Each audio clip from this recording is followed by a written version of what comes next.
नमस्कार दोस्तों, एक बार फिर से आप सभी का आपके अपने YouTube चैनल यूपी एग्जाम मंत्रा पे स्वागत है। तो दोस्तों, आज से हम जो है आप लोगों के लिए बहुत बेहतरीन जो है क्लास शुरू करने जा रहे हैं। इसमें हम क्या करेंगे ना कि जितने भी प्रीवियस ईयर क्वेश्चंस आज तक आए हुए हैं हर सब्जेक्ट से, सबसे पहले हम स्टार्ट कर रहे हैं कंप्यूटर। ठीक है, तो हम इसी तरीके से हर सब्जेक्ट को, आपका कंप्यूटर और आपका यूपी स्पेशल, उसके बाद पूरे जीएस के सब्जेक्ट, सारे सब्जेक्ट्स को हम टॉपिक वाइज जो पीवाईक्यूज आए हुए हैं उससे कवर करेंगे।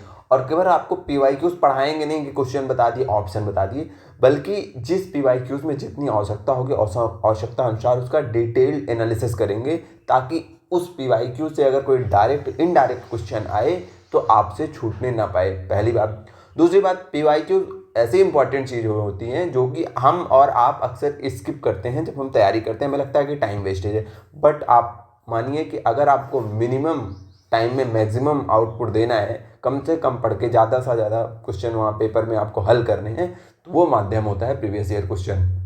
ये क्लासेस उनके लिए भी हैं जिन्होंने अभी तक सब्जेक्ट नहीं पढ़ा है। तो सीरियसली आपसे बताते हैं, तो अब अगर आप सोचें कि हर सब्जेक्ट को बहुत डिटेल पढ़ लें तो पॉसिबल नहीं है, क्योंकि आपके पास पढ़ने का जो प्रोडक्टिव समय बचा है वो बहुत ज़्यादा, हम मान लें तो 50 दिनों का है। तो ठीक है, अगर आप प्रीवियस ईयर क्वेश्चंस को डिटेल्ड एनालिसिस के साथ पढ़ लेते हैं, और हम ऐसे बेहतरीन तरीके से कराएंगे कि आप अभी क्लासेस से जुड़िए, स्किप मत करिएगा, क्लासेस को देखिएगा इस क्लास को लास्ट तक, कि कंप्यूटर को भी हम एकदम आसान भाषा में समझाने की कोशिश करेंगे, ताकि चीज़ों के प्रति एक आपके दिमाग में कॉन्सेप्ट बने। क्योंकि देखिए, कंप्यूटर ऐसा सब्जेक्ट है, अगर आप इस बैकग्राउंड से नहीं है, यानी कि कंप्यूटर साइंस वगैरह आपने नहीं पढ़ा है, तो थोड़ी सी चीज़ें कठिन हमें महसूस होती हैं। तो हम प्रयास करेंगे अपना पूरा कि वो जो कठिन चीज़ें हैं फैक्ट्स के अलावा उनको जो है सरल रूप में आपको पढ़ाएं, उनको तोड़ के। हर क्वेश्चन में जहाँ जितना इंपॉर्टेंट होगा बढ़िया से उसकी जो है डिटेल्ड व्याख्या करेंगे, उसका एक्सप्लेन करेंगे, ताकि एक भी क्वेश्चन उससे बाहर ना जाने पाए। और उनके लिए भी ये क्लास, दूसरी बात, उनके लिए ये क्लास है जिन्होंने सब कुछ पढ़ लिया है, प्रैक्टिस और रिवीजन करना है। तो इससे अच्छा तो कोई प्रैक्टिस और रिवीजन का रास्ता हो ही नहीं सकता। ठीक है, तो चलिए शुरू करते हैं, ज़्यादा टाइम नहीं वेस्ट करते हैं। क्लास और इस कोर्स की जानकारी पूरी दे देंगे कि फ्री है क्या है। वैसे हमारा कोर्स तो आप लोगों को पता ही है कि सब कुछ फ्री होता है। इसकी ये जो स्लाइड्स हैं आपको हमारे टेलीग्राम चैनल यूपी एग्जाम मंत्रा पे मिल जाएंगी।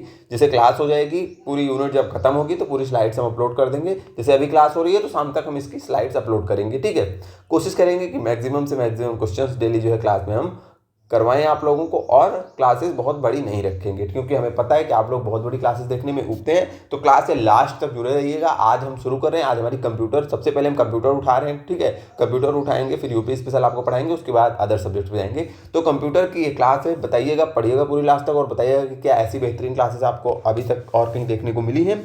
ठीक है, तो चलिए शुरू करते हैं। आज का जो हमारा पहला क्वेश्चन है, आज का जो हमारा टॉपिक होने वाला है, पहले ये समझिए, आज का जो हमारा पहला टॉपिक होने वाला है वो होने वाला है कंप्यूटर के जो इतिहास से जुड़े हुए क्वेश्चंस आए हैं, नॉर्मल कंप्यूटर की यूज़, कंप्यूटर के अनुप्रयोग से जो आए हुए क्वेश्चंस हैं उनको हम कवर करेंगे इस यूनिट में। जो पहली यूनिट होने वाली है, जिसमें कंप्यूटर का इतिहास, कंप्यूटर का अनुप्रयोग और कंप्यूटर का इंट्रोडक्शन यानी कि कंप्यूटर का परिचय देखेंगे। इसमें अप्रॉक्सीमेटली 50 क्वेश्चन है। ठीक है, इसको हम प्रयास करेंगे 1-2 दिन में इसको खत्म करेंगे पहली यूनिट।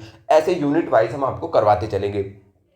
तो चलिए, लगभग 3-3.5 मिनट हमने आपसे बातचीत कर लिए। तो अब शुरू करते हैं। हमारा आज का पहला क्वेश्चन है कि कंप्यूटर सिस्टम में अंकगणित तर्क इकाई क्या है, यानी कि कंप्यूटर का जो सिस्टम होता है उसमें एएलयू क्या है। तो अर्थमेटिक लॉजिकल यूनिट क्या है, इसको हम समझेंगे।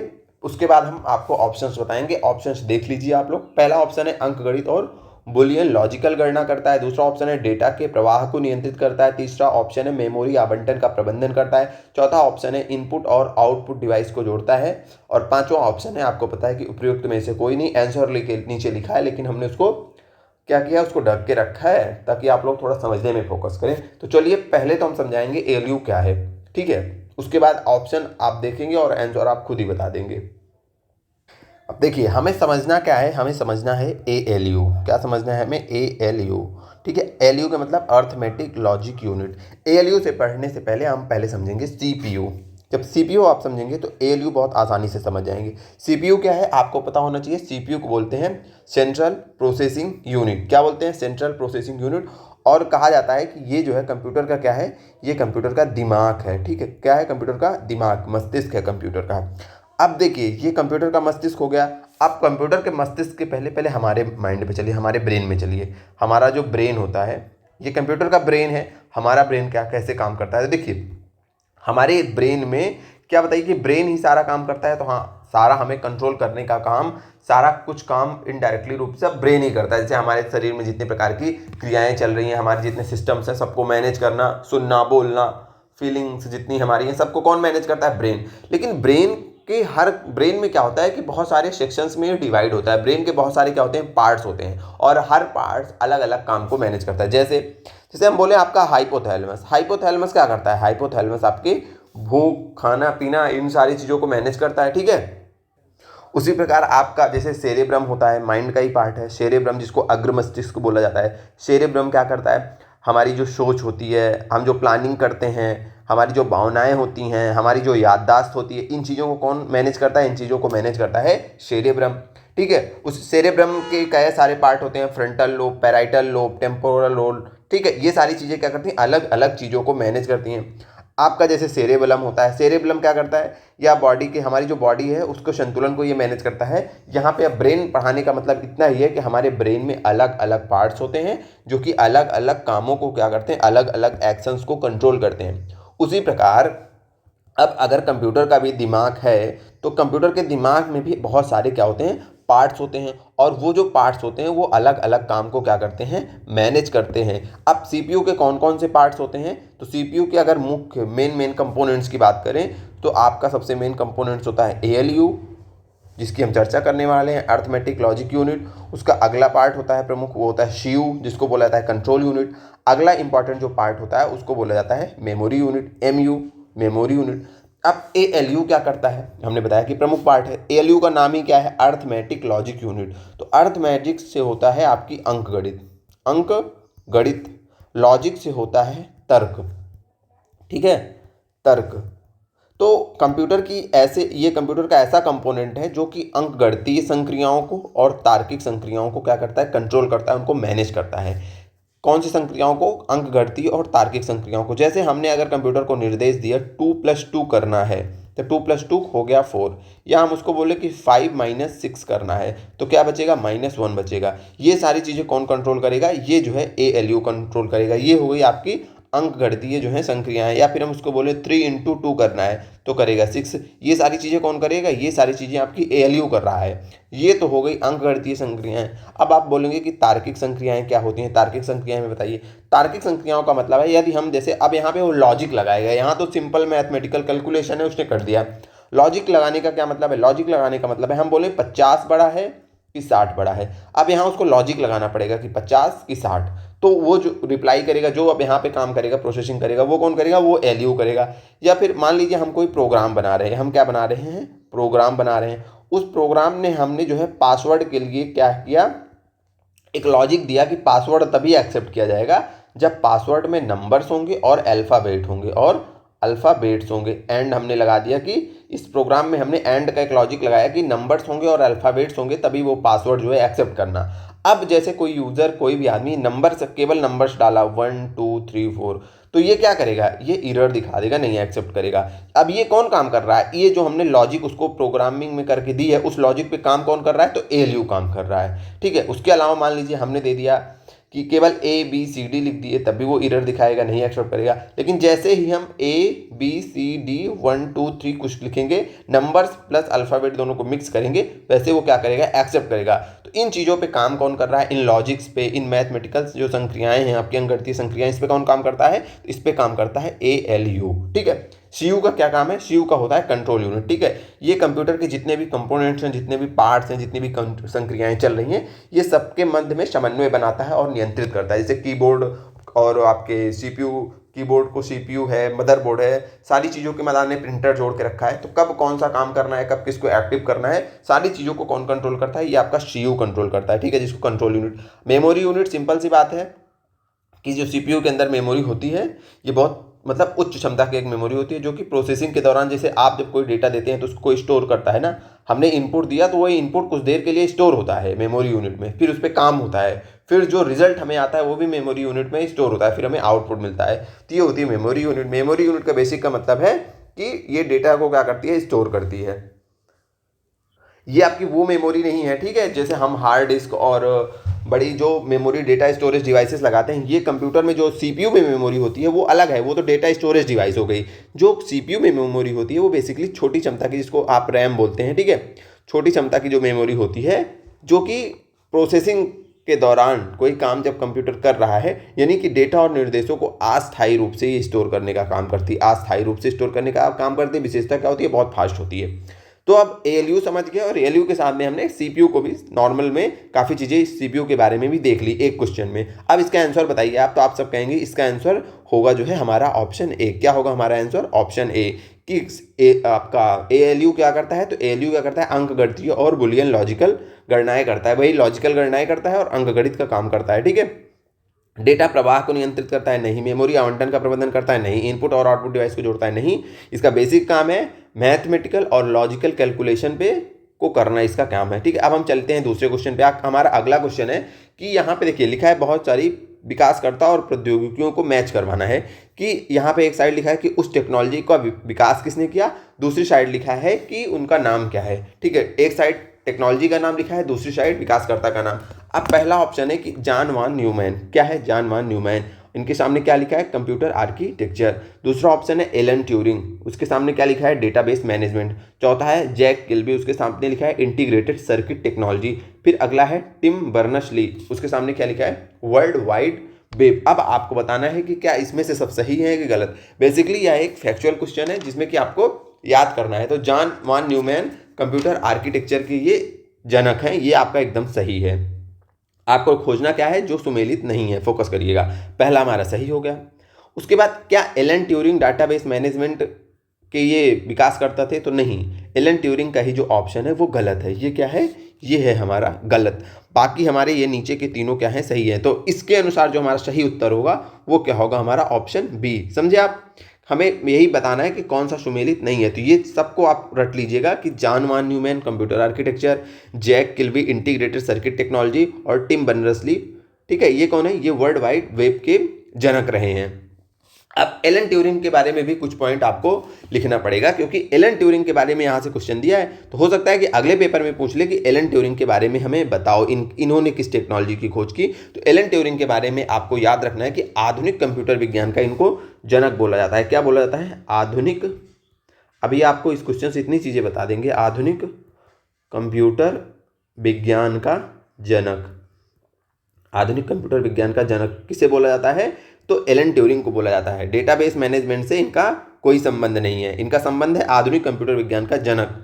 किसको बोला जाता है, एलन ट्यूरिंग को। बाकी जितने ऑप्शंस हैं वो सब सही हैं। अब इसके साथ हम यही नहीं रुकेंगे, कुछ और भी महत्वपूर्ण पॉइंट्स आपको बताएंगे जो कि आपके लिए इंपॉर्टेंट है। अब सबसे पहले आपसे पूछा जाता है एक क्वेश्चन बहुत बार कि ये देखिए, ये हमने एलन ट्यूरिंग को बताया कि आधुनिक कंप्यूटर विज्ञान के जनक। अब अगर केवल आपसे पूछता है कंप्यूटर के जनक, आधुनिक कंप्यूटर नहीं, जो कंप्यूटर का जनक कौन है, कंप्यूटर के जनक का नाम आपसे पूछता है, तो सबको पता होगा, कमेंट करके बताइए कंप्यूटर के जनक कौन है। तो सब लोग बताएंगे कि चार्ल्स बैबेज हैं, कंप्यूटर के जनक चार्ल्स बैबेज हैं, इतना पता होगा। इनको क्यों जनक बोला जाता है ये भी बता दीजिए आप लोग। तो बोले आप लोग बताएंगे कि इन्होंने डिफरेंस इंजन नाम की एक मशीन बनाई थी, डिफरेंस इंजन नाम की एक मशीन बनाई थी, और दूसरी मशीन जो बनाई थी वो बनाई थी एनालिटिकल इंजन, एनालिटिकल इंजन।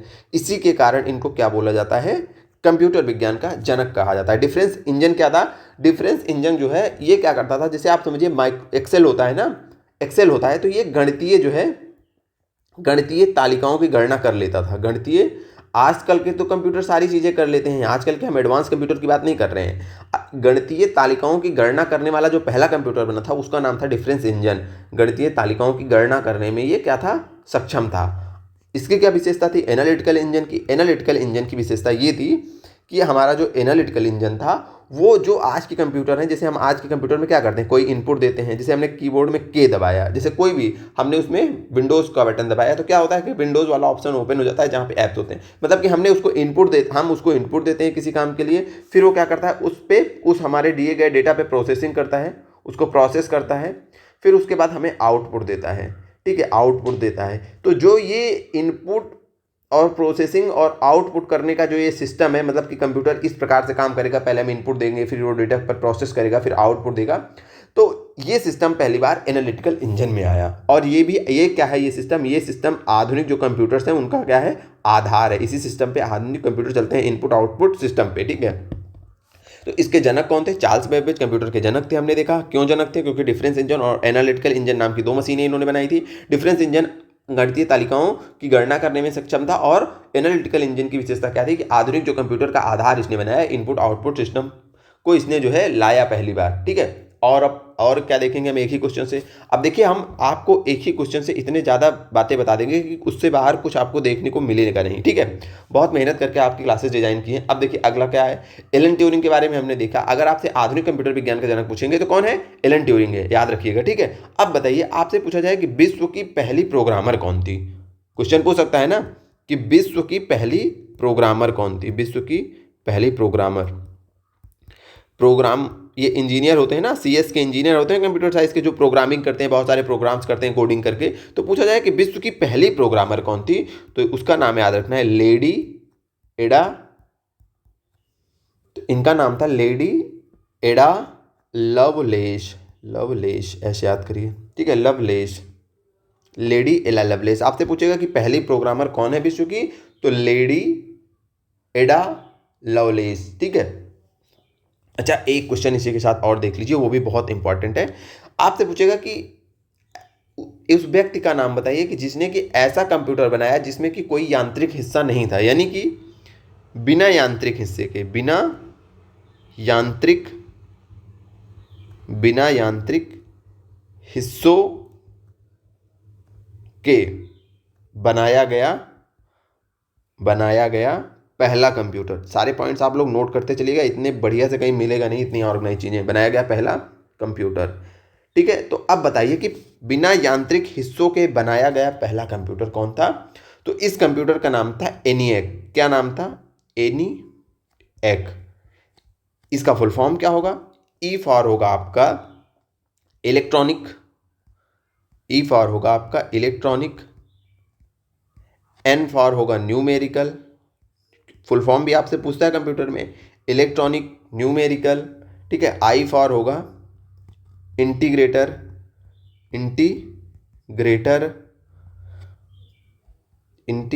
ऐसे कर लीजिए, इंटीग्रेटर, ठीक है।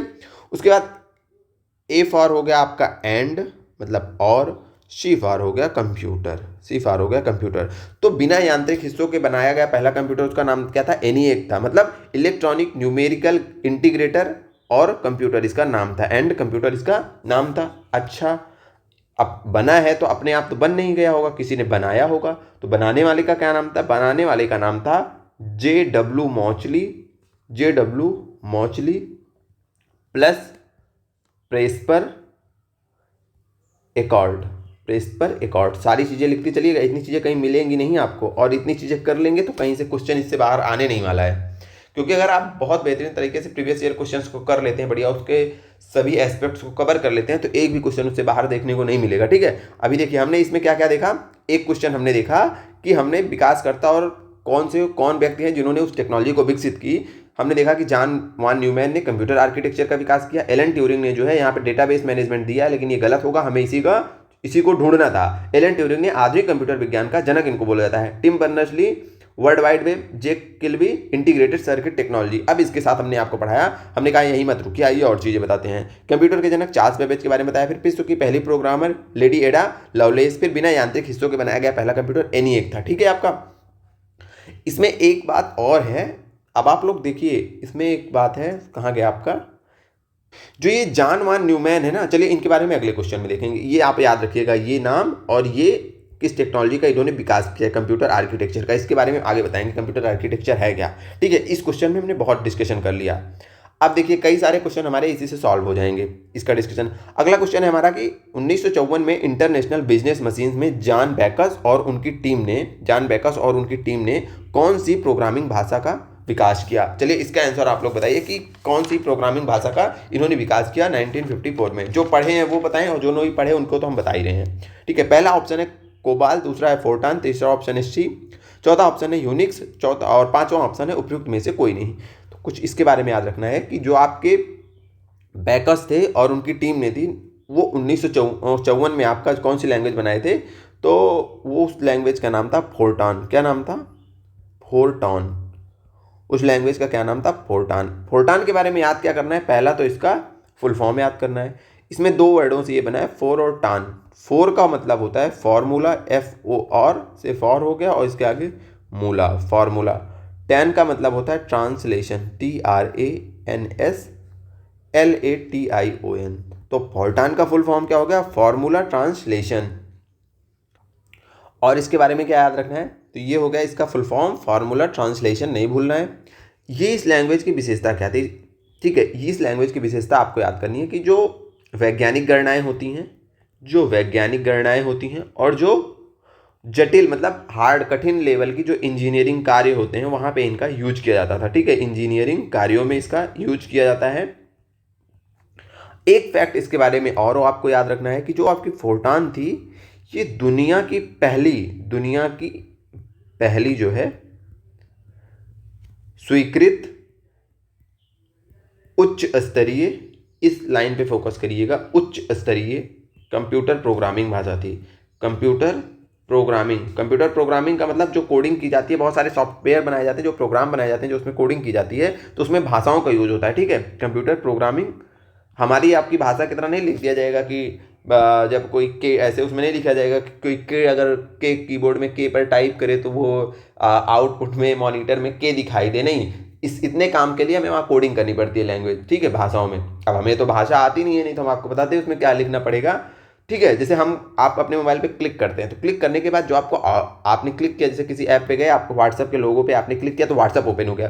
तो अब उसमें उसकी प्रोग्रामिंग की गई है कि इस पे जब कोई क्लिक करेगा तो ये ओपन होगा। वो इस हमारी आपकी भाषा में नहीं उसको प्रोग्रामिंग की जाती है, वो एक विशेष जो है मशीनी भाषा में उसको प्रोग्राम किया जाता है। और उसके लिए बहुत सारी भाषाएं होती हैं, अलग अलग टाइप के प्रोग्राम्स अलग अलग भाषाओं पे बनाए जाते हैं। ठीक है, जो विजुअल होता है, जो हमें दिखाई दे रहा है, उसके लिए अलग भाषा होती है। जो बैकएंड में चल रहा है उसके लिए अलग लैंग्वेज होती है। तो सारे काम जो है कंप्यूटर की भाषाओं पे किए जाते हैं। तो उसी में से एक भाषा है जिसको फोरट्रान बोला जाता है, और बोला जाता है कि ये दुनिया की पहली स्वीकृत उच्च स्तरीय जो हाई लेवल की लैंग्वेजेस थी उनमें से ये पहली थी। ठीक है, उच्च स्तरीय स्वीकृत कंप्यूटर प्रोग्रामिंग भाषा ये थी। ठीक है, इसका मतलब समझे कि जो हाई लेवल की लैंग्वेज थी उनमें से पहली थी आपकी फोरट्रान स्वीकृत रूप में, ऐसा माना जाता है। और क्या याद रखना है? अच्छा ठीक है, बस इतनी चीज़ें हो गई कि 1954 इसके बारे में चाहिए। जो 1954 में इस पे काम शुरू हुआ था। ठीक है, जो यहाँ पे लिखा है PYQ से लिए, वहाँ 1954 लिखा था कि 1954 में कौन सी भाषा विकसित की। हालांकि इसका जो विकास हुआ था 1953-54 में, ये प्रस्ताव इनकी टीम ने लाया था और इसको विकसित किया था 1957 में। ठीक है, ये पॉइंट भी आपको याद रखना है। आगे चलिए, शुरू के प्रश्नों पर हम ज़्यादा डिस्कशन इसलिए कर रहे हैं क्योंकि बहुत सारे प्रश्न इसी डिस्कशन से अभी रिपीट होंगे। इसी डिस्कशन से बहुत सारे प्रश्न क्या होंगे? अभी रिपीट होंगे। आप देखेंगे कि अगर हम एक PYQ उसको अच्छे से कर लेते हैं तो कितने PYQ उससे जुड़े हुए आ जाते हैं। अगला क्वेश्चन है हमारा कि हेक्साडेसिमल संख्या प्रणाली का आधार क्या है। तो हेक्साडेसिमल संख्या प्रणाली के पहले हम समझेंगे कि कितने प्रकार की संख्या प्रणाली यूज होती है कंप्यूटर में। ठीक है, कई प्रकार की संख्या नंबर सिस्टम का यूज होता है कंप्यूटर्स में। ठीक है, नंबर सिस्टम का यूज क्यों होता है? नंबर सिस्टम का काम क्या है? तो नंबर सिस्टम का काम है कि जैसे हम इनपुट देते हैं ना, तो वो भी समझिए कि ये एक प्रकार का क्या है कि हम जैसे कुछ भी इनपुट देते हैं तो वो जिस रूप में हम देते हैं उस रूप में नहीं जाता है, बल्कि वो संख्याओं के रूप में जाता है। और ठीक है, संख्याओं के रूप में इनपुट होता है। जो स्टोरेज हम डेटा का स्टोरेज करते हैं वो भी संख्याओं के रूप में स्टोरेज होता है। जैसे 0 1 ये बाइनरी का संख्याएं होती हैं। अगर बाइनरी के रूप में स्टोर हो रहा है तो सब उसमें सारा हमारा डेटा 0 1 के रूप में कन्वर्ट हो जाएगा। ठीक है, तो ये तो एक संख्या प्रणाली हो गई, बाइनरी। इसी प्रकार का मतलब कंप्यूटर में जो हम इनपुट हो रहा है, जो डेटा स्टोर कर रहे हैं, जो हम इनपुट दे रहे हैं, जो कंप्यूटर के अंदर जा रहा है हमारा इनपुट और स्टोरेज, वो कई सारी नंबर सिस्टम के माध्यम में जाता है। और वो नंबर सिस्टम कई प्रकार के होते हैं, जिसमें कि 4 होते हैं। हम यहाँ पे 4 का डिस्कशन करेंगे।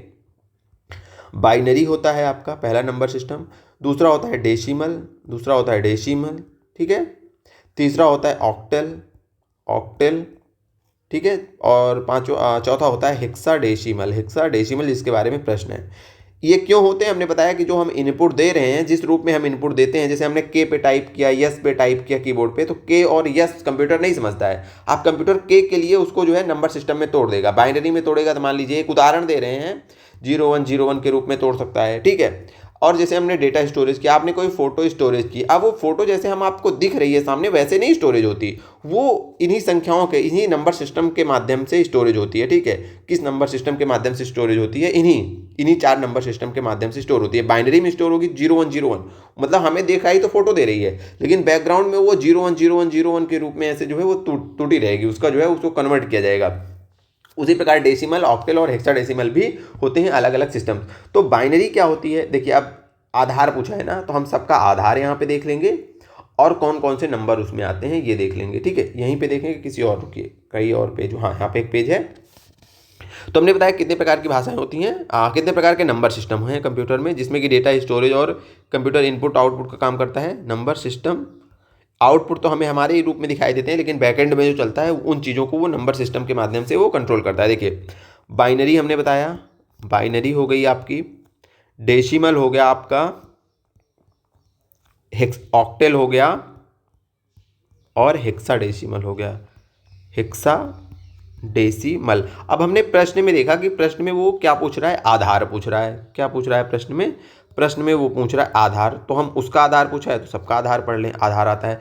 और आधार के अलावा किसमें कितनी संख्याएं होती हैं। अब जैसे देखिए ये अलग अलग क्यों है, क्योंकि सबकी विशेषता अलग अलग है। बाइनरी जो होता है ना, बाइनरी छोटे से डेटा को संग्रह करेगा, लेकिन बहुत बड़ी मात्रा में, मतलब बहुत बड़े कोड में इसको परिवर्तित करेगा। जैसे क्योंकि इसके पास 2 ही अंक हैं 0 और 1, ये जितना भी डेटा का अगर संग्रहण करेगा ना तो केवल 010101, अब उसको केवल 0 और 1 का ही यूज कर पाता है। तो इसीलिए बोला था इनके पास 2 संख्याएं हैं, तो जिसके पास जितनी संख्याएं होती हैं, जितने मतलब उसके पास संख्याएं होती हैं, जितने अल्फ़ाबेट्स होते हैं, उन्हीं को आधार बोला जाता है, उनकी काउंटिंग को। जैसे इसके पास केवल 0 और 1 है तो इसका आधार क्या हो जाएगा 2, इसमें केवल 2 संख्याएं इसके पास। उसी प्रकार जो डेसिमल होता है उनके पास 0 से 9 तक की संख्याएं होती हैं, 0 1 2 3 4 5 6 7 8 9। तो इसके पास 0 से कहाँ तक की संख्या है, 9 तक की। अब ये कोई डेटा संग्रह करेगा इस डेसिमल फॉर्मेट में, अगर नंबर सिस्टम में वो डेटा संग्रह हो रहा है तो वो 0 से 9 तक के। तो मान लीजिए अगर इसमें जो है, मान लीजिए इसमें किसी फाइल को सेव करना है तो ये 01010101 करेगा ऐसे। इसमें किसी को संग्रह करना है बड़ी फाइल को, तो हो सकता है कि उसको वो 7 कर दे, एक ही डिजिट में सेव कर दे इतने बड़े को। मैं उदाहरण बता रहा हूँ, इसका कन्वर्जन ये नहीं है। कन्वर्जन जब हम कभी क्वेश्चन आएगा कन्वर्जन वाला तो बताएंगे, ठीक है।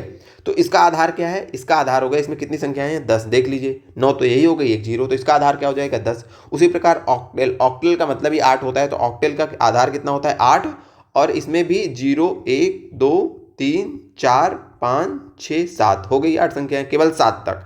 अब ऑक्टेल में अगर वो स्टोरेज हो रहा है ऑक्टेल में, तो उसमें 9 नहीं आएगा, ऑक्टेल में 8 और 9 नहीं आएगा, ऑक्टेल में केवल 7 तक आएगा। बाइनरी में केवल 0 और 1 आएगा, डेसिमल में 0 से 9 तक की चीज़ें आएंगी। हेक्साडेसिमल में 16 आधार होता है। कितना आधार होता है 16, क्यों, क्योंकि इसमें 0 से तो 9 तक के अंक होते हैं, 0 से 9 तक के अंक होते हैं, लिख लीजिएगा 0 से 9 तक के, ठीक है। और ए से एफ तक के अक्षर होते हैं, जितने भी लेटर हैं ए से एफ तक वो अक्षर हो गए। तो आपके 6 अक्षर्स हो गए, 6 लेटर्स हो गए और 10 हो गए आपके नंबर, तो हो गया इसका बेस कितना 16। अब इतनी चीज़ें, इसका कन्वर्जन भी पूछता है, तो कन्वर्जन हम आगे देखेंगे। तो यहाँ से बताइए इसका आंसर क्या होगा आप लोग। अब हेक्साडेसिमल संख्या प्रणाली का आधार क्या है, तो आप कहेंगे कि हेक्साडेसिमल प्रणाली का आधार 16 है। और अब हमसे हेक्साडेसिमल ही नहीं बल्कि कोई भी प्रणाली का पूछेगा हम सबका आधार बता देंगे। अब आपसे पूछ रहा है कि पहला दूरसंचार उपकरण क्या था, चलिए इसका आंसर बताइए। तो पहला जो दूरसंचार उपकरण था वो आपका क्या था, इसका आंसर राइट है बी, टेलीग्राफ। क्या था पहला दूरसंचार उपकरण, तो आपका टेलीग्राफ था। टेलीग्राफ के बारे में ज़्यादा कुछ नहीं याद करना है, एक पॉइंट आपको याद करना है कि भारत में जो है टेलीग्राफ की लाइन कब बिछी थी, तो 1850 में पहली बार टेलीग्राफ जो है भारत में लाइन बिछी थी। कहाँ से कहाँ तक, तो डायमंड हार्बर और कोलकाता के बीच ये लाइन जो है बिछी थी, शुरू हुई थी। तो पहला दूरसंचार उपकरण क्या है, टेलीग्राफ। भारत के बारे में कोई पॉइंट, तो आप बोलेंगे हाँ, भारत में 1850 में पहली बार डायमंड हार्बर और कोलकाता के बीच जो है टेलीग्राफ की लाइन बिछी थी, ये बात याद करनी। अगला क्वेश्चन चलते हैं, कंप्यूटर के संबंध में पोस्ट क्या क्या अर्थ है। पहला ऑप्शन है power on self test. Option हम नहीं पढ़ेंगे, ऑप्शन आप देख लीजिए, टाइम इतना वेस्ट करने का क्या मतलब है। 4 ऑप्शन है, power on self test, power on system test.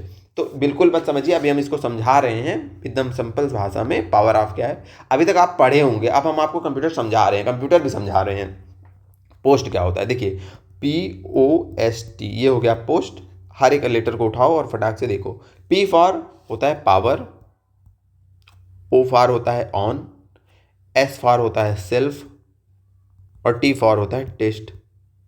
तो पावर ऑन सेल्फ टेस्ट क्या हो गया, power on self test. Power on self test मतलब जब हम पावर ऑन करेंगे, क्योंकि कंप्यूटर के बारे में पढ़ रहे हैं, तो कंप्यूटर का पावर ऑन करेंगे तो वो क्या करेगा, अपना सेल्फ टेस्ट करेगा। सेल्फ टेस्ट होने के बाद क्या होगा, वो स्टार्ट होगा। अब देखिए, जैसे ही आप पावर बटन पे आप सब लोग कंप्यूटर चलाए हैं, मैक्सिमम लोग कंप्यूटर पे जब ऑन करते हैं पावर बटन, तो वो कुछ देर आपका फटाक से ऑपरेटिंग सिस्टम नहीं आ जाता है। मोबाइल की बात करें, मोबाइल भी एक कंप्यूटर है, टैबलेट मोबाइल सब लोग यूज कर रहे हैं, तो जैसे जब आप स्विच ऑन करते हैं तो क्या होता है, फटाक से ऑपरेटिंग सिस्टम नहीं आ जाता है आपका। ठीक है, मतलब फटाक से ऐसे क्लिक किया और फटाक से सीधे आपका मोबाइल का यूजर इंटरफेस दिखता है, तो नहीं कहेंगे, बिल्कुल नहीं दिखता है। इसके बीच में जब हम ऑन करते हैं तो अब डिपेंड करता है कि उसका बूट सिस्टम कैसा है, मेमोरी कैसी है। ठीक है, लगभग 10-15 सेकंड से लेके 1-2 मिनट 3 मिनट तक का टाइम लेता है वो ऑपरेटिंग सिस्टम, यानी कि जो आपको विजुअल्स दिख रहा है, जब आपका जैसे देखिए विजुअल्स जो दिख रहा है ऑपरेटिंग सिस्टम्स आने में, वो 10 सेकंड से 2-3 मिनट तक समय लेता है। वो समय बीच में क्यों लेता है, क्योंकि जैसे ही हम कंप्यूटर ऑन करते हैं ना, तो वो सेल्फ टेस्ट में चला जाता है। वो कंप्यूटर क्या करता है, पहले देखता है कि भैया हमारी मेमोरी सही है, हमारा जो है हार्ड डिस्क सही है, हमारा कीबोर्ड वीबोर्ड सिस्टम सब जुड़ा हुआ है। जब उसको सारी चीज़ें फिट मिलती हैं, तब वो कहेगा कि अब ठीक है, अब ऑपरेटिंग सिस्टम लोड करो। तो जैसे आप ऑन दबाए तो थोड़ी देर ब्लैक स्क्रीन रहती है, ऐसे घूमता रहता है कुछ उसमें। ठीक है, फिर क्या करता है, लिख के आ जाता है विंडोज़ 10 विंडोज़ 11। तो जब विंडोज़ 10 विंडोज़ 11 लिख के आ जाता है, तब वो ऑपरेटिंग सिस्टम आपका लोड हो गया। उसके बीच में वो क्या करता है, सेल्फ टेस्ट। उदाहरण, जैसे आप सो रहे हैं बढ़िया, सुबह आप उठे, तो उठने के पहले फटाक से आप क्या करें, पहले एक बार आपका माइंड क्या कर रहा है, पूरे आपकी बॉडी को देख रहा है कि भैया हाथ पैर सही सलामत है, सब कुछ काम कर रहा है। जब काम कर रहा होगा तब आप क्या करेंगे, बिस्तर से उठेंगे। तो वही है, ये क्रिया क्या कहलाती है कंप्यूटर में, ये क्रिया कंप्यूटर में कहलाती है पावर ऑन सेल्फ टेस्ट। मतलब पावर ऑन करने पे वो अपना सेल्फ टेस्ट करेगा कंप्यूटर कि मेरे जितने कंपोनेंट्स हैं सब सही से वर्क कर रहे हैं, सब सही से वर्क कर रहे होंगे तो फटाक से विंडोज लोड हो जाएगा और वो स्टार्ट हो जाएगा। सब नहीं वर्क कर रहे होंगे तो जो नहीं वर्क कर रहा होगा उसी का एरर मैसेज आ जाएगा। एकदम सिंपल से समझ गए आप लोग। चलिए अगले क्वेश्चन पे चलते हैं। अगला हमारा प्रश्न है कि भारत में प्रथम कंप्यूटर कहाँ प्रतिस्थापित किया गया। तो भारत में प्रथम कंप्यूटर, पहला ऑप्शन है Tata institute of fundamental research Mumbai, दूसरा ऑप्शन है इंडियन स्टैटिस्टिकल इंस्टीट्यूट कोलकाता, और तीसरा ऑप्शन है कंप्यूटेशनल रिसर्च लेबोरेटरी पुणे, और चौथा ऑप्शन है इंडियन रेलवे नई दिल्ली। तो इसका आंसर क्या है, इसका आंसर है भारतीय सांख्यिकी संस्थान, मतलब स्टैटिस्टिकल इंस्टीट्यूट कोलकाता में है। इसको हिंदी में बोलते हैं भारतीय सांख्यिकी संस्थान। पूरी क्लास को देखिएगा, क्लास बहुत ही बेहतरीन है। आप बताइएगा क्या इतने बेहतरीन तरीके से कहीं पे आपको जो एनालिसिस करके बढ़िया पढ़ाया जा रहा है, पीवाईक्यूज के माध्यम से पूरा सिलेबस आपका कवर किया जा रहा है। नहीं किया जा रहा है तो जिनको रिवीजन करना है वो भी यहाँ जुड़ के बढ़िया अपना रिवीजन कर लीजिए। इससे बढ़िया आपको रिवीजन कहीं नहीं मिलेगा। और जिनको पढ़ना है, जो अभी तक नहीं पढ़े हैं, हमारे हिसाब से इससे बढ़िया आप कम समय में आप सारी चीज़ें तो कवर नहीं कर सकते, तो जो इंपॉर्टेंट चीज़ें हैं वो यहाँ से कवर कर सकते हो। ठीक है, तो देखिए इसका आंसर देख लीजिए। हम पहले ही बता दिए हैं कि वर्ष 1952 में भारत ने प्रथम analogue computer Indian Statistical Institute Kolkata में स्थापित किया। इसको क्या बोलते हैं, भारतीय सांख्यिकी संस्थान। तो एकदम याद रखना है दिमाग में, भारतीय सांख्यिकी संस्थान में सबसे पहला जो है कंप्यूटर इंस्टॉल किया गया भारत में। अगला क्वेश्चन हमारा है कि डेटा का बैकअप न होने की वजह से संभावित परिणाम क्या है, ये बताइए। आपने जो है आपने एक मोबाइल खरीदा, आप सब लोग मोबाइल यूज करते हो, मोबाइल भी एक कंप्यूटर है। तो अगर बैकअप का क्या मतलब होता है, बैकअप, पहले बैकअप का मतलब समझिए। बैकअप का मतलब होता है कि हमारा जो डेटा है उसकी डुप्लीकेट कॉपी बना लेना। उसकी क्या बना लेना, उसकी कॉपी बना लेना। उसकी क्या बना लेना, उसकी कॉपी बना लेना, डुप्लीकेट। तो बताइए अब डुप्लीकेट कॉपी बनाने से क्या फ़ायदा है। जैसे मान लीजिए आप फ़ोन है, ठीक है, बढ़िया लड़कियां सुंदर सुंदर फोटो खींचते हैं, लड़के भी खींचते हैं, खूब सारी फोटो, जैसे ऐसे स्टोरेज है बढ़िया आपकी ऐसे सुंदर सी। ये हो गए आप और ये हो गई लड़कियां, बढ़िया इनकी क्या है फोटो स्टोर्ड है। अब क्या होगा, मान लीजिए भगवान न करें आप लोगों का फ़ोन हो जाए ख़राब, उसकी मेमोरी हो जाए लॉस, उसमें कोई वायरस आ जाए, उसमें कोई कुछ भी हो जाए और आपकी सारी फ़ोटोज़ गायब हो जाए। अब आप बहुत दुखी हो जाओगे, हाय राम मेरी 10 साल की फ़ोटोज़ सब हो गई क्या, गायब। मतलब आपका डेटा हो गया लॉस, किसी कारण से आपका मोबाइल ख़राब हो गया, मेमोरी क्रैश हो गई, वायरस आ गया। लेकिन अब इसमें से हमारे कुछ बहुत बुद्धिमान लोग होंगे, ठीक है, वो क्या करते होंगे, वो एक हार्ड ड्राइव, वो ये जो SD कार्ड होता है उसमें अपना, फ़ोन में तो फोटो है लेकिन पूरी की कॉपी करके कहीं और सेव कर लिए हैं, किसी मेमोरी कार्ड में सेव कर लिए हैं। कुछ लोग अपने लैपटॉप में कॉपी सेव कर लिए होंगे, कुछ लोग तो गूगल ड्राइव पे सेव किए होंगे ऑनलाइन, कुछ लोग फोटोज़, एक आता है गूगल का, ये भी है, फोटोज़ में सेव किए होंगे। तो इनका अगर मोबाइल ख़राब भी हो जाता है तो क्या इनकी फ़ोटोज़ उड़ेंगी, इनका डेटा उड़ेगा नहीं। मोबाइल ख़राब होगा कोई बात नहीं, दूसरे मोबाइल में ये मेमोरी कार्ड लगाएंगे, फटाक से फ़ोटो वहाँ पर ला लेंगे। तो यही कहलाता है डेटा का बैकअप। जो आपका डेटा है उस डेटा की एक और कॉपी बना के कहीं ना कहीं संग्रहित कर लेना। अगर हमारे पास मेमोरी वगैरह है तो वो ऑफलाइन संग्रहण है, और अगर हम क्लाउड में, जैसे गूगल क्लाउड हो गया, हर सैमसंग का क्लाउड हो गया, गूगल का क्लाउड हो गया, ऑनलाइन जगह पे उसको स्टोर करते हैं उसकी कॉपी, तो वो क्या होता है, वो क्लाउड स्टोरेज होता है। अब इससे हमारा फ़ायदा क्या होगा कि यदि हमारे सिस्टम में कोई प्रॉब्लम आ भी जा रही है तो हमारा सारा डेटा क्या होगा, बचा रहेगा, हमने उसकी एक कॉपी पहले से बनाई है। तो डेटा बैकअप ना होने का संभावित परिणाम क्या है, ऑप्शन देख के बताइए क्या होगा इसका आंसर, डेटा हानि। ठीक है। अगला हमारा क्या है, कैलकुलेटर किस प्रकार की कंप्यूटर कार्य पद्धति पर कार्य करता है। अच्छा, आज हमारी पहली क्लास है तो थोड़ा सा आप लोगों से एक क्वेश्चन भी हमारा है, बताइएगा जरूर। हम क्लास में क्या करेंगे, प्रश्न को पूरा तोड़ के जिस प्रश्न में जितनी जरूरत है उतनी चीज़ों को बता रहे हैं, क्योंकि आपका क्वेश्चन इससे बाहर ना आने पाए, हमारी कोशिश ये है। अब आपको कमेंट करके बताना है, क्योंकि पढ़ा तो आपके लिए रहे हैं, कमेंट ये करना है कि हम सीधे क्वेश्चन और आंसर कराते चलाएं कि जैसे डिटेल एनालिसिस करा रहे हैं ऐसे कराएं, क्योंकि ऐसे कराएंगे तो क्लासेस थोड़ी बड़ी होंगी, और अगर सीधे क्वेश्चन आंसर पढ़ते जाएंगे तो क्लासेस छोटी होंगी। तो आपको ऐसे डिटेल रूप में पढ़ना है कि बस क्वेश्चन आंसर करना है, आप लोग बताइएगा, क्योंकि क्लासेस आपके लिए हम बना रहे हैं। और ये भी बताइएगा क्लास कैसी लगी आज की, बेहतरीन आप लोगों को लगेगा कि आपका सपोर्ट मिलेगा, तभी जो है ये सीरीज हम कंटिन्यू करेंगे, क्योंकि इतनी मेहनत, बहुत मेहनत लगती है कंटेंट बनाने में, और कंटेंट क्वालिटी आप देख रहे हैं, उससे कोई हम समझौता नहीं करते हैं। तो सपोर्ट रहेगा तभी मज़ा आएगा बनाने में, तभी ये सीरीज कंटिन्यू करेंगे हम। और इसमें अगर आपको उनका सपोर्ट रहा तो पूरा जीएस, पूरा कंप्यूटर, पूरा यूपी स्पेशल, सारे पीवाईक्यूज हम ऐसे ही बढ़िया एनालिसिस करके उसके सभी एस्पेक्ट, इसके जितने भी एस्पेक्ट हैं सबका एक्सप्लेन करके, एक्सप्लेनेशन सबका करके बढ़िया बेहतरीन तरीके से आपका रिवीजन भी करवा दिया जाएगा। और जो उन्होंने पढ़ा नहीं है उनके लिए तो बेस्ट माध्यम है कि पढ़ लीजिए आप लोग ऐसे ही नोट्स बना के क्वेश्चन वाइज, ठीक है। तो अगला क्वेश्चन है हमारा, कैलकुलेटर किस प्रकार की कंप्यूटर कार्य पद्धति पर कार्य करता है। तो पहले तो हम समझेंगे कि कार्य पद्धति के आधार पर कंप्यूटर कितने टाइप्स के होते हैं, कार्य पद्धति के आधार पर कंप्यूटर कितने प्रकार के होते हैं। तो यहाँ पे हमने लिखा कंप्यूटर किसके आधार, कार्य के आधार पर, कार्य पद्धति के आधार पर, उतना तो आप लोग समझ जाएंगे, ठीक है। कितने प्रकार के होते हैं, तो भैया होता है 3 प्रकार का। एक को बोलते हैं एनालॉग, आप सब लोग पढ़े होंगे तो, ठीक है। दूसरे को बोलते हैं डिजिटल, ठीक है। जो नहीं पढ़ा होगा उसके लिए एक्सप्लेन कर रहे हैं, जो पढ़ा होगा आप 2x पे करके फटाक से इसको स्किप करके आगे चले जाइए, ठीक है। हाइब्रिड, सबका उदाहरण दे देंगे, आप समझ जाएंगे। जो एनालॉग कंप्यूटर होता है ना, ये यांत्रिक रूप में काम करता है, यांत्रिक रूप में काम करता है। कैसे, जो आपकी घड़ी होती है हाथ में आप पहनते हैं, टिक टिक, ये डिजिटल घड़ी नहीं जो टिक टिक करके चलती है, जिसमें सुइयाँ होती हैं ऐसे और चलती है ना, इसमें क्या किसी प्रकार का उस तरीके की चीज़ें हैं, कोई इसमें कोडिंग हुई है, कोई सॉफ्टवेयर्स हैं, कोई प्रोग्रामिंग हुई है, किसी नंबर सिस्टम का यूज हुआ है, तो आप कहेंगे नहीं, इसमें पीछे सेल लगा है और एक पूरा सिस्टम बना है यांत्रिक रूप में, उसी हिसाब से वो वर्क करता है सेल के हिसाब से और घड़ी चलती है। इसको बोलते हैं एनालॉग कंप्यूटर, इसको क्या बोलते हैं, एनालॉग। इसमें कोई डेटा नहीं स्टोर होता, कोई डेटा कोडिंग नहीं होती, कोई प्रोग्राम्स नहीं होता है, ये यांत्रिक रूप में काम करती है। यांत्रिक, जैसे देखिए पहले जो बाइक्स आती थी, पहले जो कार्स आती थी, उसमें स्पीडोमीटर होता था ऐसे, उसमें ऐसे ऐसे संख्याएं लिखी होती थी, यहाँ पे मीटर होता था, जितनी स्पीड में आप जा रहे हो यहाँ पे पहुँच जाता 10 20 30 खटाखट। ये क्या होता था, ये गाड़ी के पहिए से जुड़ा होता था एक वायर के माध्यम से, और वहीं पे उसका पूरा यांत्रिक रूप से सिस्टम होता था, यहाँ से रीडिंग मिलती थी और ये उसी हिसाब से ऐसे यहाँ यहाँ ऐसे भागता था। ये क्या है, ये एनालॉग है, ये सारी चीज़ें क्या है, एनालॉग है। अब इनका डिजिटल माध्यम देखिए, डिजिटल का माध्यम होगा, डिजिटल 2 वर्डों से बना है, डिजिट से। अब जहाँ पे डिजिट्स का यूज हो रहा है, जहाँ आपको ऐसे डिजिट्स दिख रही हैं, ऐसे डिस्प्ले है, डिस्प्ले में ऐसे दिख रहा है, स्पीड आपको यहाँ पे दिखेगी 120, घड़ी दिखाएगा 2:45। अब यहाँ पे क्या है, यहाँ पे प्रोग्रामिंग हुई होती है, छोटी, जैसे जिस प्रकार का कंप्यूटर है, बड़ा कंप्यूटर है तो बड़ी प्रोग्रामिंग, छोटा है तो छोटी प्रोग्रामिंग। यहाँ पे क्या होता है, डिजिट्स के रूप में हमें चीज़ें दिखती हैं, ऐसे डिजिटल डिस्प्ले होता है। अब यही घड़ी देखिए, अब ये घड़ी आपके आ जाएगा, उसमें दिखाएगा 1:25। उसमें बैकग्राउंड में ऐसा कोई यांत्रिक सिस्टम नहीं लगा होगा, सुई नहीं लगी होगी उसमें, ठीक है, छोटे छोटे कंपोनेंट्स नहीं लगे होंगे, बल्कि बहुत क्या होगा उसमें, छोटा सा ऐसे ऐसे एक मदरबोर्ड टाइप का होगा, उसमें प्रोग्रामिंग की होगी अपना, और उसी हिसाब से आपको समय दिखाएगा। उसी प्रकार से आपका स्पीडोमीटर हो गया, ये भी क्या होता है, ये भी आपका डिजिटल हो गए हैं अब, ठीक है।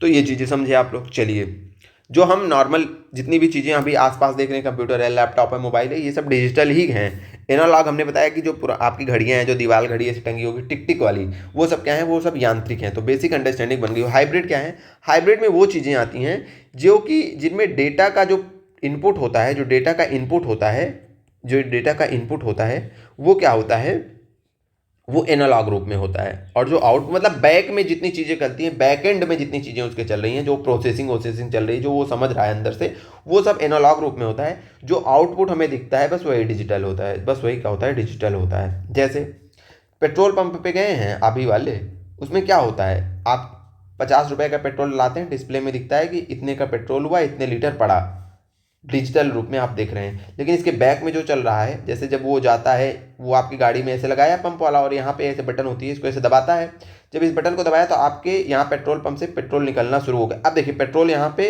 फिर यहाँ पे ऐसा कोई कोडिंग नहीं की हुई है यहाँ पेट्रोल निकलने के लिए, यहाँ पे सीधा सा एक उसका लॉक लगा होगा, वो यहाँ से निकल रहा है, पेट्रोल आ रहा है। अब पेट्रोल आ रहा है तो यहाँ पे जो इसकी पेट्रोल की गणना हो रही है वो एनालॉग के रूप में हो रही है, मतलब ये यांत्रिक रूप में हो रही है। यहाँ पे ऐसे कोई ऐसा नहीं कि सेंस करके उसको बता दे रहा है, ठीक है। तो एनालॉग रूप में उसका क्या हो रहा है, गणना हो रही है कितना पेट्रोल निकला, और उसका जो कैलकुलेशन हो गया हमें आउटपुट दिख रहा है वो डिजिटल रूप में दिख रहा है। तो ये हो गया आपका हाइब्रिड, ये हो गया आपका हाइब्रिड। जो गाड़ियों का वर्तमान में ये है स्पीडोमीटर है वो भी हाइब्रिड है, क्योंकि जैसे देखिए जो ये वाला सिस्टम, जैसे पहले एनालॉग वाला सिस्टम था कंप्यूटर की, जो गाड़ियों का एनालॉग वाला सिस्टम था, गाड़ियाँ थी, यहाँ पे मीटर होता था ऐसे, यहाँ पे से स्पीड लिखी होती थी, ये जुड़ा होता था गाड़ी के पहिए से, ठीक है, यहाँ से डेटा मिलता था और इसको फटाक से दिखाता था एनालॉग रूप में ही। अब क्या होता है, ये वाला सिस्टम तो यही है, इनपुट वाला सिस्टम यही है, आउटपुट आपको डिजिटल रूप में दिख रहा है बस। तो ये भी हाइब्रिड कंप्यूटर का ही है। लेकिन आप बताइए जो हमारे आपके मोबाइल हैं, क्या इसमें ऐसा कुछ चल रहा है कि हम उसमें एनालॉग रूप में बैकग्राउंड में उसमें ऐसे कुछ सिस्टम चल रहा है, घड़ी के लिए बैकग्राउंड में उसमें ऐसे कुछ यांत्रिक चीज़ें लगी हैं तब आपको घड़ी दिख रही, नहीं। मोबाइल, लैपटॉप, ये सारी चीज़ें क्या है, पूर्णतः ये डिजिटल है। तो डिजिटल, हाइब्रिड और एनालॉग तीनों चीज़ों को समझ गए। अब बताइए आपका जो है क्वेश्चन क्या था कि कैलकुलेटर किस प्रकार की डिवाइस है, तो आपको पता होगा कि कैलकुलेटर पूर्णतः डिजिटल है। क्यों है डिजिटल है, क्योंकि आप जब 2+2 लिखते हैं तो अंदर ऐसे कोई लेके दौड़ता नहीं है कि पहले ऐसे दो वहाँ पे 2 लाइन रख रहा है फिर 2 लाइन रख रहा है तो वो बता रहा है कि अब आउटपुट 4 दे रहा है, नहीं। वो पूरा उसके अंदर जो है लगे हैं सिस्टम्स लगा है, छोटी सी प्रोग्रामिंग हुई है, वो पूरा आप 2+2 ऊपर से टाइप की, वो अंदर से पूरा अंदर वाला भी सिस्टम और आपको जो प्रोसेसिंग कर रहा है वो भी, जो आपको आउटपुट दिख रहा है वो भी, दोनों क्या दिखते हैं, डिजिटल फॉर्म में सारी चीज़ें डिजिटल होती हैं। तो कंप्यूटर एक डिजिटल कंप्यूटर है, ठीक है, सॉरी कैलकुलेटर क्या है, एक डिजिटल कंप्यूटर है। अगला क्वेश्चन आते हैं, अगला क्वेश्चन है कि भारत में निर्मित प्रथम सुपर कंप्यूटर का नाम क्या है। इसका आंसर आप लोग बताएंगे कि भारत में निर्मित प्रथम सुपर कंप्यूटर क्या है। तो भारत का निर्मित जो प्रथम सुपर कंप्यूटर है उसका नाम है परम 8000, ठीक है। नीचे देखिए उत्तर लिखा हुआ है, परम 8000 को जो है भारत का पहला सुपर कंप्यूटर माना जाता है। इसे 1991 में सीडैक द्वारा विकसित किया गया था। ये क्वेश्चन भी हो गया परम हमारा। अगले क्वेश्चन पे चलते हैं, आप क्वेश्चन स्पीड में होंगे, ठीक है। कंप्यूटर की दूसरी पीढ़ी किस दौरान देखी गई। अब कंप्यूटर की सारी पीढ़ियों को हम देख लेंगे, इसको भी हम नहीं देखेंगे, क्लासेस बहुत लंबी हो रही हैं, इसका हम डिस्कशन कल की क्लास में करेंगे। इसका उत्तर आज आपको बताना है, डिस्कशन कल करेंगे तो कल हम इसका उत्तर भी बताएंगे, ठीक है। कल डिस्कशन कल उत्तर, आज उत्तर कमेंट में बताइएगा। देखिए आप लोग भी कुछ पढ़ रहे हो कि नहीं पढ़ रहे हो। तीसरी पीढ़ी ये भी कल उसी में उसी के जब इसको एक्सप्लेन करेंगे तो ये भी इसमें कवर हो जाएगा। किस व्यक्ति को कंप्यूटिंग के जनक के रूप में जाना जाता है। पहले दूसरे क्वेश्चन में हमने चर्चा की थी, आप लोगों को सारी चीज़ें बता दी हैं कि चार्ल्स बेबेज थे, एनालिटिकल इंजन जो है इनका था, ठीक है, सारी चीज़ें हमने इनके बारे में बता दी है। चलिए अगला क्वेश्चन है कि निम्नलिखित में कौन सा कंप्यूटर एनालॉग आउटपुट को डिजिटल फॉर्म में कन्वर्ट करता है। एनालॉग आउटपुट लेता है और उसको डिजिटल फॉर्म में कन्वर्ट करता है। अभी हमने जस्ट इसके पहले एक्सप्लेन किया, उसको क्या बोलते हैं, इस कंप्यूटर को बोला जाएगा हाइब्रिड कंप्यूटर। क्या बोला जाएगा इस कंप्यूटर को बोला जाएगा आपका हाइब्रिड कंप्यूटर। कंप्यूटर का देखिए, अब एक क्वेश्चन हम लोग 2-3 क्वेश्चन पीछे एनालिसिस किए अच्छे से, अब सारे क्वेश्चन आगे के साल हो रहे हैं। ये है PYQs, ये सारे क्वेश्चन कहीं ना कहीं आए हुए हैं। तो सोचिए जिसने उस प्रकार के 2-3 प्रश्नों को पढ़ा होगा अच्छे से, अब अगर वो आगे किसी परीक्षा में बैठा होगा उसको ये क्वेश्चन देखने को मिलेंगे तो वो आराम से सॉल्व कर लेगा ना। सब जुड़े हुए क्वेश्चन आते हैं। अब कुछ क्वेश्चन मतलब नए भी आते हैं लेकिन मैक्सिमम चीज़ें जो हैं वो रिपीटेड होती हैं डायरेक्टली इनडायरेक्टली। कंप्यूटर का सबसे आम प्रकार है, इसका उपयोग आमतौर पर द्विआधारी संख्या प्रणाली वही बाइनरी। अब जहाँ पे संख्या प्रणाली और डिजिट्स आ गई वहाँ पे समझ लीजिए कि डिजिटल संख्या मतलब डिजिट्स मतलब डिजिटल, सीधी सी बात है। संख्या प्रणाली का उपयोग करके मात्राओं के साथ जानकारी को संशोधित करने के लिए किया जाता है। करने के यहाँ पे इरेज हो गया है, इसको लिए किया जाता है तो सीधे से डिजिट्स आ गई। तो हमने बताया जहाँ डिजिट्स वगैरह का यूज होगा वो आपका डिजिटल कंप्यूटर होता है। तो डिजिटल कंप्यूटर सबसे आम प्रकार का है। इसका उपयोग व्यापार, बैंकिंग आदि में द्विआधारी संख्या प्रणाली का उपयोग करके वही बाइनरी द्विआधारी के अलावा बहुत सारी संख्या प्रणालियों का यूज होता है। हमने आपको बताया कि बाइनरी होती है, डेसिमल होती है, हेक्साडेसिमल होती है, ऑक्टेल होती है, ठीक है। तो जहाँ पे ये सारी चीज़ें यूज हो रही हैं, प्रोग्राम्स कोडिंग का यूज हो रहा है, वो आपका डिजिटल कंप्यूटर ही होता है। अगला क्वेश्चन है कि 1943 में JW मौचुली और J प्रेस्पर रिकॉर्ड द्वारा बिना किसी यांत्रिक हिस्से के बनाए गए पहले कंप्यूटर को क्या कहा जाता है। दूसरे प्रश्न में बहुत अच्छे से हम इसका एनालिसिस किए हैं, आंसर हम नहीं बताएंगे क्योंकि आप लोग भी क्लास देख रहे हैं। इसका कमेंट में आंसर करके बताइए, कमेंट जरूर करिएगा, कमेंट आया रहेगा तभी हमें मजा आएगा। इसके बारे में सारी चीज़ें बताए हुए हैं। अब कमेंट में बताइए कि क्वेश्चन नंबर 16 का आंसर क्या है। आप ऐसे टाइप कर दीजिएगा 16 का, ठीक है। सारी चीज़ें बताएं इसीलिए नहीं बताएंगे। कंप्यूटर की मूल भाषा क्या है। आप सीधी सी बात है, कंप्यूटर की मूल भाषा मशीनी भाषा ही होगी, ठीक है। कंप्यूटर में बहुत सारी भाषाएं यूज होती हैं अलग अलग काम के लिए, ठीक है। तो कंप्यूटर की अगर मूल भाषा आपसे पूछी जाए तो वो क्या होगी, वो आपकी मशीन लेवल लैंग्वेज होगी, मशीन स्तरीय भाषा। कंप्यूटर एक मशीन है तो उसकी मूल भाषा भी मशीन स्तरीय होगी, हिंदी इंग्लिश तो होगी नहीं। चलिए अगला क्वेश्चन हमारा है कि स्टोर्ड प्रोग्राम आर्किटेक्चर की अवधारणा जिसने आधुनिक कंप्यूटिंग को बहुत प्रभावित किया, सबसे पहले निम्नलिखित में से किस अग्रदूत द्वारा व्याख्या की गई। मतलब किसने जो है प्रोग्राम आर्किटेक्चर की व्याख्या की। अब याद करिए दूसरा क्वेश्चन, हमने भी वहाँ बोला था कि आपको आर्किटेक्चर याद करना है और जॉन वॉन न्यूमैन का भी नाम बोले थे हम, याद कर लीजिए आप। जॉन वॉन न्यूमैन के बारे में आगे पढ़ेंगे। जॉन वॉन न्यूमैन आपके कौन थे? स्टोर्ड प्रोग्राम आर्किटेक्चर के जनक थे। इनके बारे में भी हमने चर्चा कर ली है। स्टोर्ड प्रोग्राम आर्किटेक्चर के बारे में चर्चा नहीं की है, उसके बारे में हम चर्चा भी कर लेते हैं, सबसे लास्ट में करेंगे। पहले सारे क्वेश्चंस कवर कर लें, 20-21 क्वेश्चन है। अगला है कि निम्नलिखित में से कौन 5वीं पीढ़ी के कंप्यूटर की नींव है? तो इसका भी जब हम कल पीढ़ियां पढ़ेंगे तब ये क्वेश्चन भी वहाँ पे डिस्कस हो जाएगा। इसको भी अभी स्किप करते हैं, 3 क्वेश्चन स्किप किए। पहले यांत्रिक कैलकुलेटर को किस नाम से जाना जाता है? पहले यांत्रिक गैलीलियो कैलकुलेटर, पास्कलाइन और आम्पेट। तो इसका आंसर सबको पता होगा, ये एक फैक्चुअल क्वेश्चन है, नहीं पता होगा तो अभी याद कर लीजिए। पास्कलाइन पहला जो यांत्रिक कंप्यूटर था, कैलकुलेटर था सॉरी, उसका नाम क्या रखा गया था? उसका नाम रखा गया था पास्कलाइन। क्या नाम रखा गया था? पास्कलाइन। और इसे जो है ब्लेज पास्कल थे, उनके द्वारा इसको डिज़ाइन किया गया था। ये नाम भी आपको याद रखना है, ब्लेज पास्कल के द्वारा पास्कलाइन का डिज़ाइन बनाया गया था, इनके द्वारा इसको क्रिएट किया गया था। ठीक है, अगला क्वेश्चन, अंतिम क्वेश्चन में असेंबली लैंग्वेज का इस्तेमाल कंप्यूटर की किस पीढ़ी में हुआ? अब देखिए 4 क्वेश्चन आपकी पीढ़ियों से आए।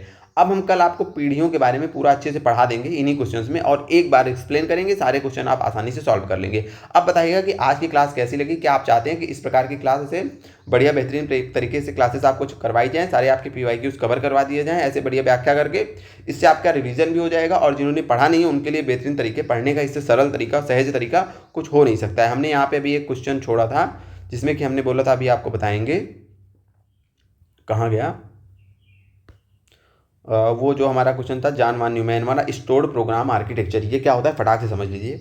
एक उदाहरण समझिए, आप अभी गए किचन में, ठीक है, चलिए इतना बड़ा उदाहरण नहीं, सिंपल समझिए। पहले जो कंप्यूटर होते थे ना, पहले कंप्यूटर होते थे तो जैसे उसमें टाइपिंग करनी है या कि कोई प्रिंटिंग करना है, एक सिंपल भाषा में समझा रहे हैं उदाहरण के रूप में, ठीक है, प्रिंटिंग करना है या फिर मैथ का कैलकुलेशन करना है, अलग अलग काम करने हैं, तो अलग अलग काम के लिए पूरा सिस्टम ही चेंज करना पड़ता था। जैसे ये कंप्यूटर होता था, ठीक है, यहाँ पे अलग अलग कंपोनेंट्स ऐसे लगे हुए हैं, ऐसे यहाँ है, यहाँ है, यहाँ है। अब नया काम शुरू करने के लिए ना हमें पूरा कंप्यूटर बंद करना पड़ता था, ये तार इससे जोड़ना पड़ता था, ये तार इससे जोड़ना पड़ता था, ये तार इससे जोड़ना पड़ता था, ये तार इससे। अब एक काम करेंगे, दूसरे काम में हमें हो सकता है कि अब इसको तार को फिर कंप्यूटर स्विच ऑफ करेंगे, इसको यहाँ से निकालेंगे, ये तार यहाँ जोड़ेंगे, फिर ये डिवाइस इससे जोड़ेंगे, फिर ये डिवाइस यहाँ पे नई डिवाइस इससे जोड़ेंगे। अब हम दूसरा काम शुरू करेंगे, तीसरे काम को करना है, फिर हम कंप्यूटर बंद करेंगे, फिर इन सारे डिवाइसेस को रीअरेंज करेंगे, इसको इससे जोड़ेंगे ये तार, फिर इसको इससे जोड़ेंगे, फिर इसको इससे जोड़ेंगे। अब हमारा तीसरा काम होगा। इतना झंझट होता था कि हर काम के लिए हम मैनुअली रूप में जाएँ, ये करें। तो उसके लिए एक लोग आए जिनका नाम था जॉन वॉन न्यूमैन। इन्होंने बोला यार ये क्या है फर्जी की चीज़ें, एक काम करो ना, एक प्रोग्राम बना दो, एक प्रोग्राम बना दो और कंप्यूटर में वो प्रोग्राम कर दो लिंक, उसको स्टोर कर दो कंप्यूटर में। अब जब हमको पहला काम करना होगा तो हम केवल उसको इंस्ट्रक्ट करेंगे कि पहला काम करो, उसको इनपुट देंगे नंबर 1, तो वो फटाक से अपने आप मैनुअली रूप में सारा सिस्टम अंदर अंदर हो जाएगा। हमें कुछ तार वार नहीं, जैसे आधुनिक कंप्यूटर है, हम जो भी काम करते हैं फटाक से, हमें प्रिंटिंग करनी है, इंटर किए फटाक से कंप्यूटर, वो अपने आप प्रिंटर कनेक्ट किए, प्रिंटर चालू हो गया, गाना सुनना है, क्लिक किए तो आराम से वो स्पीकर से आवाज़ आने लगी, गाना चलने लगा। पहले का जमाना था तो कि अब हमें स्विच ऑफ करना पड़ता, प्रिंटर निकाल के गाने वाले, हम उदाहरण बता रहे हैं, फिर हमें स्पीकर जोड़ना पड़ता, फिर वो अब केवल गाना सुनाएगा और कोई काम नहीं करेगा। तीसरा काम करना है तो बंद करेंगे, हमें मैथमेटिकल कैलकुलेशन करनी है तो सारे कंपोनेंट्स के उसके हिसाब से इधर उधर जोड़ना पड़ेगा, फिर तीसरा काम शुरू होगा। लेकिन जॉन वॉन न्यूमैन है, बोले इसमें टाइम वेस्ट होता है, बहुत सारी चीज़ें, हम इसको थोड़ा सा बढ़िया प्रोग्राम करते हैं। तो नाम हो गया स्टोर्ड प्रोग्राम आर्किटेक्चर, मतलब कंप्यूटर का ऐसा आर्किटेक्चर जिसमें कि हम प्रोग्राम के रूप में सारा काम उसमें स्टोर कर देंगे, अलग अलग काम के लिए अलग अलग प्रोग्राम बना देंगे, बस हम इनपुट देंगे और सारी चीज़ें अपने आप जो हैं वो उसी हिसाब से वर्क करेंगी जैसा हमारा काम होगा। हमें ये बाहर मैनुअली रूप में तार इधर से उधर कंपोनेंट को इधर उधर जोड़ना नहीं पड़ेगा, बस सिंगल इनपुट देंगे और वो काम करना शुरू हो जाएगा। तो ये अब प्रोग्राम बना के स्टोर्ड कर दिया जा रहा है उसी कंप्यूटर में, तो इसको स्टोर्ड प्रोग्राम आर्किटेक्चर बोला गया। ठीक है, आधुनिक कंप्यूटर ऐसे ही होते हैं, स्टोर्ड प्रोग्राम आर्किटेक्चर। तो ये जो हम आज देख रहे हैं आधुनिक कंप्यूटर की, हम एक क्लिक करते हैं तो जो काम होता है अपने आप शुरू कर देता है, जिस अंदर कंपोनेंट का उसको यूज करना होता है वो यूज करने लगता है। तो ये सिस्टम, इस प्रोग्राम को लाने वाले कौन थे? तो इसको लाने वाले थे जॉन वॉन न्यूमैन। ठीक है, बाकी इनके बारे में और जो इंपॉर्टेंट चीज़ें थी हम चर्चा कर चुके हैं।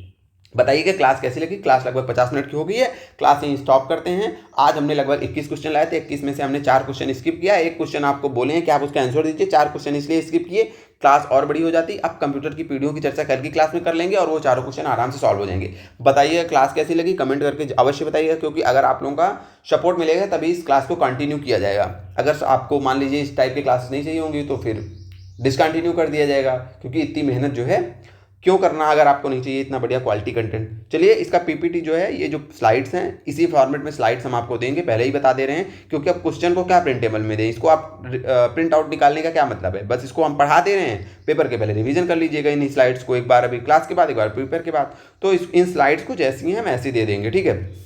मिलते हैं नई क्लास में, कमेंट अवश्य करिएगा क्लास कैसी लगी, और पहली चीज़, दूसरी चीज़ जो क्वेश्चन बोले उसका आंसर दीजिएगा, तीसरी चीज़ कि इसी प्रकार में बढ़िया एक्सप्लेन करके चीज़ों को पढ़ाएं, सारे उसके एस्पेक्ट्स को कवर कर लें, या फिर सीधे क्वेश्चन आंसर ऐसे हम बोलते चले जाएं, रीडिंग कर दें, ठीक है। बाकी आप सबका बहुत बहुत धन्यवाद। आप क्लास से 50 मिनट की क्लास से अगर आप जुड़े हैं तो आप मेहनत अच्छी कर रहे हैं और आप जो है सही दिशा में हैं।